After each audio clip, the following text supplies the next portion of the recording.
Hey guys, नमस्ते, this is me Santosh. Welcome back to my YouTube channel micro sign. आज पनि एउटा तपाईँलाई इन्ट्रेस्टिङ भिडियोमा स्वागत गर्न चाहन्छु। तर यो भिडियो चाहिँ इन्ट्रेस्टिङ रहने छैन, यो चाहिँ बकवास भिडियो रहनेछ।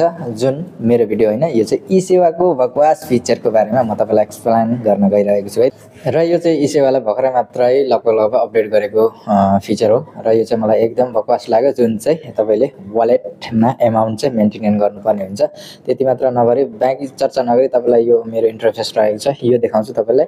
यहाँ 515 रुपियाँ छ, जुन यहाँ तपाईँले मैले स्क्रिन सो गरिरहेको छु, यो देख्न सक्नुहुनेछ। यहाँ चाहिँ 515 रुपियाँ छ। तपाईँलाई म यहाँ गर्छु र यहाँनिर तपाईँले ब्यालेन्स अन होल्ड भनेर 500 रुपियाँ देखाएको छ र एभाइलेबल ब्यालेन्स 15 रुपियाँ मात्र। भनेपछि यसको ओभरअल तपाईँले के बुझ्नुपर्ने हुन्छ भने 500 रुपियाँ चाहिँ मेन्टेन गरिराख्नुपर्ने हुन्छ। यो चाहिँ एकदम बकवास फिचर लाग्यो, मन परेन मलाई चाहिँ। किनभने यस्तो एउटा कुनै पनि वालेटमा मेन्टेनेन्स गर्न त्यति जरुरी छैन नै। किन भन्दाखेरि एउटा ब्याङ्कले त मेन्टेनेन्स फी हरेक ब्याङ्कले माग्दैन, कोही कोही ब्याङ्कले मात्रै माग्छ भने एउटा इसेवाले र यो चाहिँ नगरिदिएको भए हुन्थ्यो। र यसलाई चाहिँ म जति पनि मेरो वालेटमा पैसा छ यसलाई चाहिँ म फेरि ब्याङ्कमै लान चाहन्छु र तपाईँलाई पनि यो प्रोसेस देखाउँछु है त। यो एकदमै बकवास फिचर छ र यदि तपाईँले पनि यस्तो छ अनवान्टेड पैसाहरू चाहिँ तपाईँले इसेवा वालेटमा पैसा राख्नु भएको छ, त्यो पैसा चाहिएन फेरि ब्याङ्कमै लान चाहनुहुन्छ भने चाहिँ तपाईले यो प्रोसेस गर्न सक्नुहुन्छ। ब्याङ्क ट्रान्सफरलाई क्लिक गरिदिन्छु है त। त्यसपछि यो मेरो 515 रुपियाँ छ। अब तपाईँलाई यहाँनिर रिडाइरेक्ट गर्ने छ है त। म यसलाई ट्याप गरिदिन्छु र यहाँनिर डेस्टिनेसन नेपाल एसबिआई र मेरो नाम र यहाँनिर पैसा कति भनिदिन्छु म। 515 राखिदिन्छु है त। 515 राखिसकेपछि ब्याक गर्छु र यहाँनिर प्रपोजमा जे पनि राख्न सक्नुहुन्छ र चेकको बटनलाई प्रेस गरिदिन्छु, चेक है त। र यहाँनिर तपाईँले हेर्न सक्नुहुन्छ यसमा पनि तपाईँले आफ्नै पैसा राखिसकेपछि फेरि उयोमा लानु पर्यो भने पनि पैसा लाग्दो रहेछ है। यो चाहिँ मलाई और बकवास लाग्यो। किन भन्दाखेरि पैसा ल्याइसकेपछि लाँदाखेरि किन आफ्नै पैसालाई मैले अरू ठाउँमा त फन्ड ट्रान्सफर गरेको होइन नि त, आफ्नै वालेटमा राखेको पैसालाई जुन ब्याङ्कबाट ल्याएको थिएँ मैले त्यही ब्याङ्कमा लानु पनि यसरी फी लाग्ने भयो है त।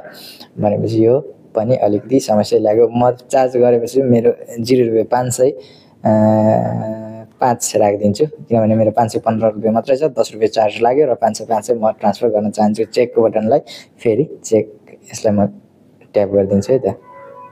र यस्तो भइसकेपछि यहाँनिर फेरि के आयो, युर पेमेन्ट इज प्रोसिडको बटनलाई म फेरि एकपटक प्रोसिडको बटनलाई प्रेस गरिदिन्छु र यहाँनिर फाइनल 515 रुपियाँ चाहिँ थियो। त्यसमा यहाँनिर तपाईँको प्रपोज चार्ज सर्भिस चार्ज 10 रुपियाँ लाग्यो, 505 रुपियाँ चाहिँ जानुपर्ने हो। र म पनि ट्राई गर्न गइरहेको छु। कन्फर्म गरेर फेरि प्रेस गरिदिन्छु view eSewa wallet link account है त। अब मेरो यो नेपाल एसबिआईमा मैले लिङ्क गरेको थिएँ, त्यो आफ्नै लिङ्क आफ्नै माई ब्याङ्क यहाँ देख्न सक्नुहुन्छ। यसमा पनि नगइसकेपछि म मोबाइल नम्बरमा राख्न गइरहेको छु। यसलाई यहाँनिर ब्याङ्क सेलेक्ट गरिदिन्छु, कुनै एउटा कामना सेवा जस्तै कामना सेवा विकास, र यहाँनिर रजिस्टर मोबाइल नम्बरलाई राखिदिन्छु र मोबाइल नम्बर यहाँ राखिसकेपछि फिल गरिदिन्छु। 515 सरी यति त जाँदैन, 505 यो पैसा राखिसकेपछि यहाँ पर्पोजमा एबिसी राखिदिन्छु, जे पनि होइन। चेक गर्छु एकपल्टलाई र यस्तो इन्टरफेस खुलेर आएको छ। 10 रुपियाँ चार्ज लाग्यो र म प्रोसिडको बटनलाई फेरि प्रेस गर्छु र कन्फर्म भनेर यहाँ सोधेको छ, कन्फर्म गरिदिन्छु। यहाँ तैपनि यहाँ प्रोसेस नहुने रहेछ र यसो गर्दा पनि नभइसकेपछि चाहिँ यो म हार खाएर यो अप्सनमा अहिलेलाई म योदेखि अगाडि भिडियो बनाउँदिनँ। योदेखि अर्को यसको के चाहिँ सल्युसन छ जुन चाहिँ निकाल्नको लागि छनु त, तर के भन्दाखेरि चाहिँ यही ब्याङ्कमा चाहिँ यिनीहरू ब्याङ्कमा चाहिँ पोसिबल छैन। यो अलिकति तपाईँले यहाँ मध्ये कुनै पनि अरू ब्याङ्कमा लिङ्क गर्नु मिल्ने ब्याङ्कमा भने चाहिँ तपाईँले सक्नु हुनेछ सायद, तर अरूको के कसरी गर्न सकिन्छ